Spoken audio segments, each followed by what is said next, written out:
जिस फ्लाईओवर को ट्रैफिक से निजात पाने के लिए बनाया जा रहा था उसी फ्लाईओवर को अब ट्रैफिक चौक के बीचों बीच उतारा जा रहा है। ये कहां तक जायज है? तो हमारे जितने दर्शक हैं जो हमसे जुड़े हुए हैं तमाम लोगों को मैं एक बात कह देना चाहता हूं कि देखिए, जब किसी काम का क्रेडिट लेना हो तो तमाम नेता चले आते हैं, अपना पीठ अपने हाथों से थपथपाने लगते हैं, पर जब काम की बात करते हैं तो वो लोग कहीं दूर दूर तक दिखाई नहीं देते। जी नमस्कार, स्वागत है आपका। मैं हूं अविनाश भट्ट, आप देख रहे हैं द न्यूज़ हॉल। देखिए, अभी मैं मौजूद हूं बेगूसराय के ट्रैफिक चौक पर और हमारे पीछे जो ये आप देख रहे हैं ये पिलर है, इसी फ्लाईओवर का पिलर है जो एलिवेटेड फ्लाईओवर बेगूसराय में बनाया जा रहा है और जिसका डेस्टिनेशन जो है जहां फ्लाईओवर डाउन हो रहा है वो है ट्रैफिक चौक। तो सबसे बड़ा सवाल ये है कि जब इस फ्लाईओवर की चर्चा हुई थी तब तमाम लोग इस फ्लाईओवर के बारे में कह रहे थे ये फ्लाईओवर जो है ये कपस्या से निकल कर आएगा और खातोपुर तक जाएगा,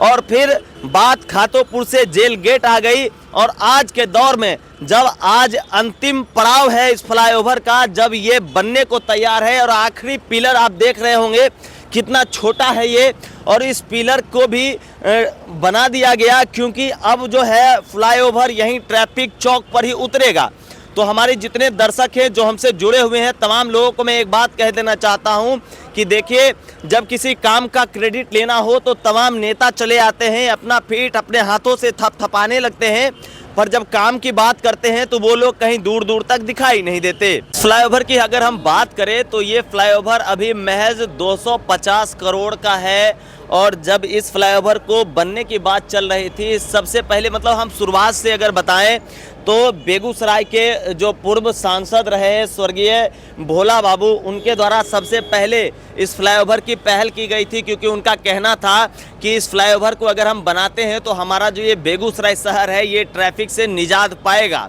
अब एक बात बताइए, जिस फ्लाईओवर को ट्रैफिक से निजात पाने के लिए बनाया जा रहा था उसी फ्लाईओवर को अब ट्रैफिक चौक के बीचों बीच उतारा जा रहा है। ये कहां तक जायज है? हाल ही में जब इस फ्लाईओवर के एक्सटेंशन को लेकर बातें तेज हो गई तब राज्यसभा सांसद राकेश सिन्हा जी ने सदन में ये बात उठाई थी कि अगर इस फ्लाईओवर को ट्रैफिक चौक पर लाकर खत्म कर दिया जाएगा तो फिर जिस मकसद के साथ इस फ्लाईओवर को बनाया जा रहा है शायद वो मकसद कभी पूरा ना हो। उसके बाद NHAI के तमाम पदाधिकारी यहाँ आते हैं, बेगूसराय आते हैं और इस जगह का सर्वे करते हैं और उनके सर्वे के हिसाब से NHAI का पदाधिकारी ने खुद कहा है कि जहां पर ये फ्लाईओवर उतर रहा है वो जो एक ब्लैक स्पॉट है, क्योंकि वहां पर जो है एक तरफ से लोहिया नगर गुमती से लोग आ रहे हैं और दूसरी तरफ एक VIP रोड नीचे उतर रहा है और जस्ट जहां पे फ्लाईओवर डाउन होता है वहीं पे एक कट भी है, यू टर्न है, जिससे लोग आगे से घूमकर आते हैं। उतना ही नहीं, मैं आपकी जानकारी के लिए बता दूं कि ये फ्लाईओवर जो है एकदम ब्लैक स्पॉट है वहां जहां उतर रही है। और उतना ही नहीं, वो तमाम जो अधिकारी यहां सर्वे के लिए आए थे उनका ये मानना था कि इस फ्लाईओवर को जो है कम से कम 660 मीटर और आगे एक्सटेंड करना चाहिए ताकि वो जो बीच का पूरा दायरा है, क्योंकि बीच में विद्यालय आता है, बीच में रेलवे फ्लाईओवर आ रहा है और बीच में तमाम कट्स आ रहे हैं। उनका कहना है कि यहाँ से जो अधिकारियों की भी जो गाड़ी निकल रही है, चाहे वो DM की गाड़ी हो चाहे वो SP की गाड़ी हो, तमाम गाड़ियां जो है रिस्क मोड में यहाँ से गुजरेगी, क्योंकि जो गाड़ी कपस्या से फ्लाईओवर पर चढ़ेगी, जो 80 के रफ्तार में ट्रैफिक चौक पर उतरेगी, क्या वह गाड़ी आदमी देखकर रुक जाएगी? अगर ये मामला इतना संजीदा है, अगर